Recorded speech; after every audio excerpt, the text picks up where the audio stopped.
Hello everyone. I just completed a successful motion capturing session for my movie. It's pretty successful. It's way better than I expected today. Considering I am here alone, the country is still in lockdown, so the COVID-19 is really hitting the country. So we have to find new ways of getting things done. So actually, this particular scene I just motion captured today.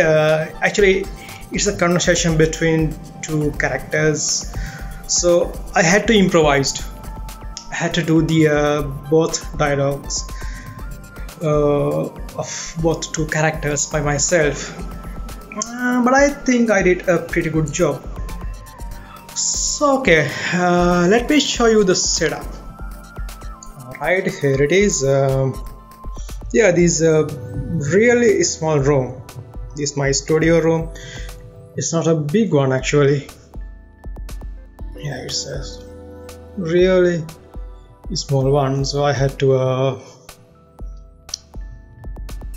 move things away to make it much more space to get some room, and I had to black out the window as well because the sunlight really mess up the capturing process. So yeah, these are the two Kinect sensors. So I had to use this graphic card box to get it the perfect height. I'm planning to make some customized stands because the height is not really that good. I would prefer to be much higher, maybe this level. And as usual, we have to make sure that okay, let me make sure that I have plugged the adapters, the input cables, Kinects, to one in the back, one in the front.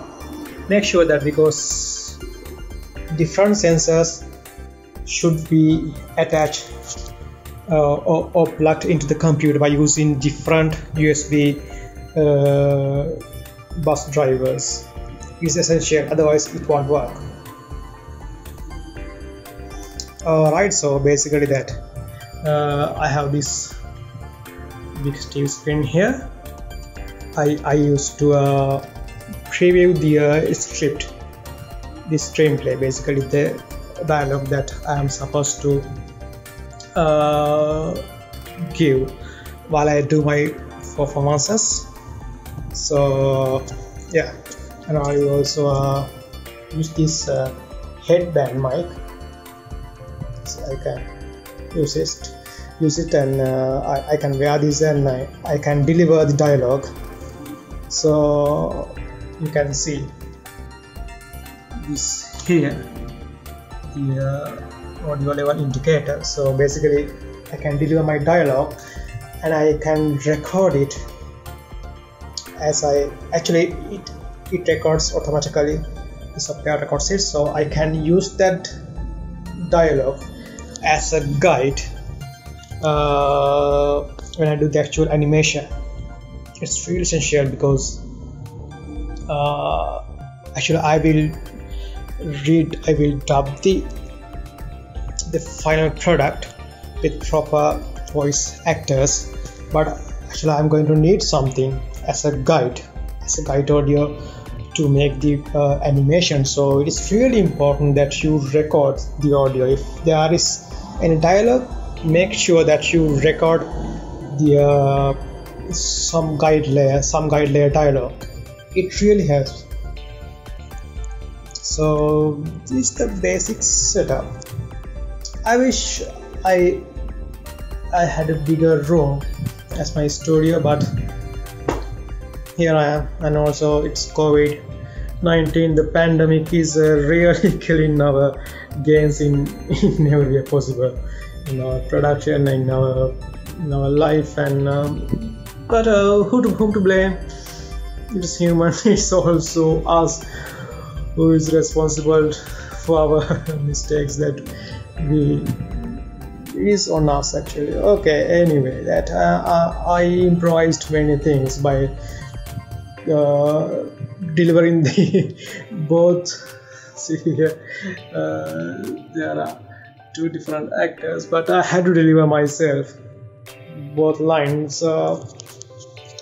Okay, so I'm going to jump into my computer and use my screen recorder to show more of the my workflow that I usually use when I do my work. So yeah, so I basically first record a video that I can calibrate the space or 3D cameras, and so basically this is that I am holding a square sponge, something is square that you had to use for this one, and I point toward both cameras, and later I can use this video to calibrate. So in here I'm not going to explain you everything about how to set up cameras and how to use IPI recorder for your work, because there are much better videos that you can find in YouTube that you can learn how to use Kinects to capture your motion. So here I do my performances. Cynthia, මට කියන්න තේරෙන්නේ මගේ නම මාව වෙනස් කරන මිලියන ගානක් එක්සල්ගෙන් මට කියන්න තේරෙන්නේ. So once I done the capturing and calibration, and I basically export okay, let me show you. Yeah, forget it. So once I export the animation data as BVH files, I can import the data. So I'm basically use Blender. So here you can see this is the original file. Why never want Tanimian? I imported. I think we have to make source code fixing it. Yeah, let me hide this for a while.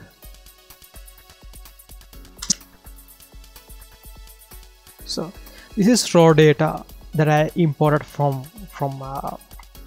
IPI recorder. Yeah, so what I do is basically there are many ways that you can do this, but I use ARP Auto-Rig Pro plugin, so I can assign this data to my custom built rig. So I basically use this data and transfer into my rig using Auto-Rig Pro plugin.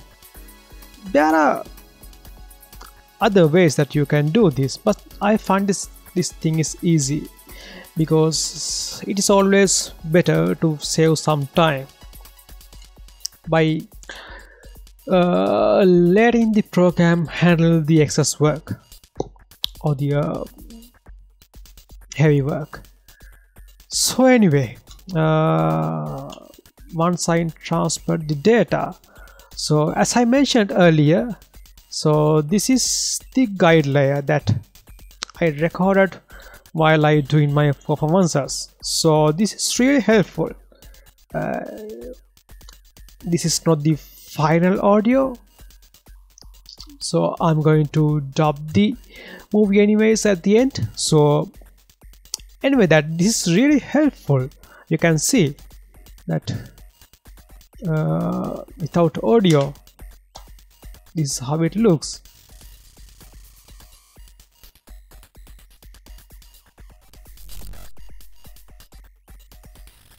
But with audio, it can material function. everything changes.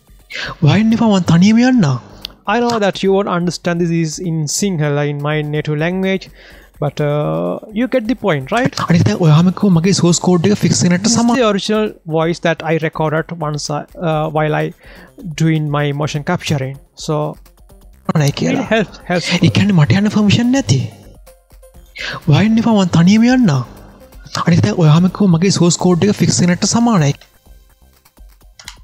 So okay, now this is the original data. You can see it's a good base start. You can see, and also I use animation layers to the fine tuning. First this is the base layer, the base animation. If I show you the graph editor, okay, right, soldier, and you can see first I do some basic cleanup, right, with this one over here. You can see I have done basic cleanups first. It is not that hard. You have to select your animation curve and go to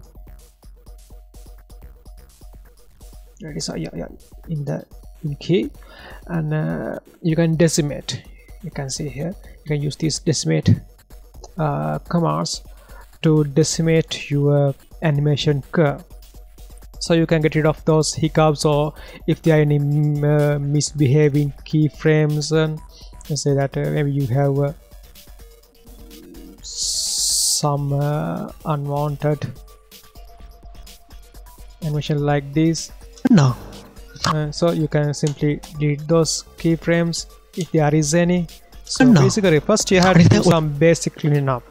So I basically use two different layers. So this is the base layer, then I this the fine detail I add. So, and also I use the original video, the reference, the original video that iPad recorder captures through Kinect. So this video is really helpful, because the thing about Kinects, they are not that good.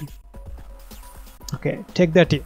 They are not that good because there are some subtle fine detail in our body. Then when we walk, talk, or move, there are some subtle details, some small detail animation or movements that Kinect fails to capture, because these cameras are not that high resolution, and their frame rate is I think it is 30, not really enough.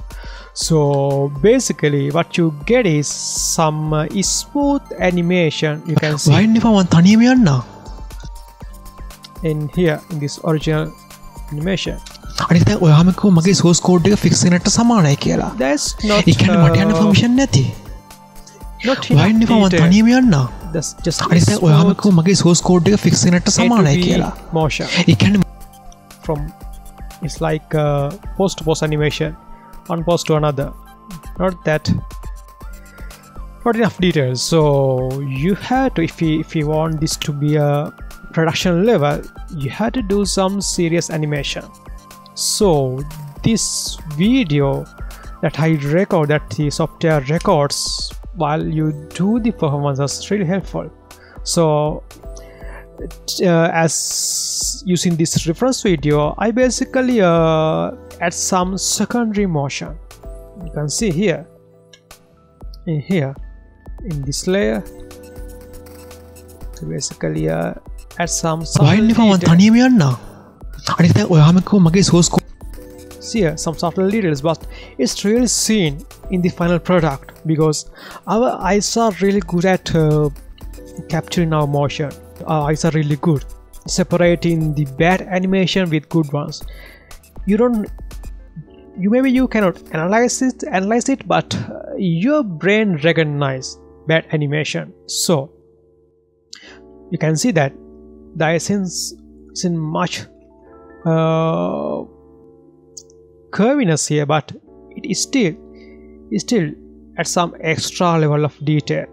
You can see it in the animation. මගේ source code එක fix වෙනට සමානයි කියලා. මම තනියම යන්න. අනිත් දැන් ඔයාම කිව්ව මගේ even a slight hip motion, some slight shoulder motion, some head jittering, it all of them adds up in the final product. So if you are looking for a final product with Kinects, you will have to do some serious animation. Yes, take that in. Hard work is always there, and also obviously when it comes to motion capture, you have to animate the fingers and head rotation as well. This layer, this pose correcting layer, sometimes you have to correct the pose. There are some drawn orientations and drawn posing here and there, so it's you can see time to time I fix the I correct the pose just as well. You can see here they are not fine detail, but you have to fix the pose as well time to time, like this. So also you have to make the head rotation as well, obviously. So that's how you make the animation felt more real, with head rotation and small details, fine details, and obviously with finger animation. So you can see here, without finger animation, hand movements, proper animation, you won't feel anything. You won't feel anything. මගේ source code එක fix වෙනට සමානයි කියලා. ඒ කියන්නේ මට යන්න permission නැති. It sells the picture, it sells the feeling that you are trying to convey to your audience, because what we are doing is we are making films. At the end of the day, we are making films, so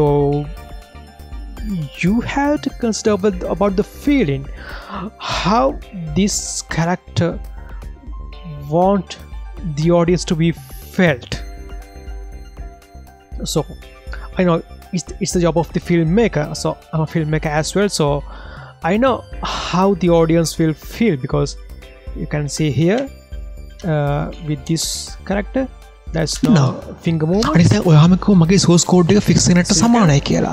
See right away, ඒ කියන්නේ මට යන්න permission නැති. Without finger movements you won't feel anything, because what we are doing is we are animating human like characters. You can see here now වයින් එපා මම තනියම යන්න. movements. අනිත් දැන් ඔයාම කිව්ව මගේ source code එක fix වෙනට සමානයි කියලා. ඒ කියන්නේ මට යන්න permission නැති. වයින් එපා මම තනියම යන්න. අනිත් දැන් ඔයාම කිව්ව also you have to improvise some of the animation as well. You can see if you look closely how my hips are moved. You can see අනිත් දැන් ඔයාම කිව්ව මගේ source code එක fix වෙනට සමානයි කියලා. ඒ කියන්නේ මට යන්න permission නැති. But I added some extra hip movements here that is not in the original video. See here. ඒ කියන්නේ මට යන්න permission නැති. Because once I done the proper animation one-to-one, taking this as a reference, I felt there is some lifelessness in the motion, because this is fine with the original animation, original human or whatever you say, because it's human, but this is not a human character. There has to be a character that is unique to this character's anatomy as well. So I felt something was missing. So I added a little hip movement, some slight hip bending, and when he delivers some aggressive lines, I try to rotate the hip and or move the hips back and forth a little. ඒ කියන්නේ මට යන්න permission නැති. It did the job. වයින් එපා මම තනියම යන්න. It's අනිත් දැන් ඔයාම කිව්ව මගේ source code එක fix වෙනට සමානයි කියලා. ඒ කියන්නේ මට යන්න permission නැති. Final product. වයින් එපා මම තනියම යන්න. අනිත් දැන් ඔයාම කිව්ව මගේ source code එක fix වෙනට සමානයි කියලා. ඒ කියන්නේ මට යන්න permission නැති. See. වයින් එපා මම තනියම යන්න. අනිත් දැන් ඔයාම කිව්ව මගේ source code එක fix වෙනට සමානයි කියලා. ඒ කියන්නේ මට යන්න permission නැති. වයින් එපා මං තනියම යන්න. අනිත් දැන් ඔයා Right now, so you have to record the audio as well. You have to get your data into your whatever the software you are using. Clean them first, then add extra animation. Take a reference video. Motion capturing is easy. You can get the base animation, but it is nowhere in the realm for final product. You can just attach your animation data into a rig and close the project. Now there are more work to be done to get the result that desired by the filmmaker or the director or the audience will feel as this character is someone living and breathing. That work to be done. So anyway, that this is the basic workflow I usually do. There are a lot to say, but unfortunately I don't have enough time to make a detailed video. I'm really stuck with my project with this movie that I'm currently making, and I thought this would helpful to you in any way. So if you want to know anything, please ask me in the comment section, and I'll do my best to explain to you. So okay then, until next time, I'll see you later.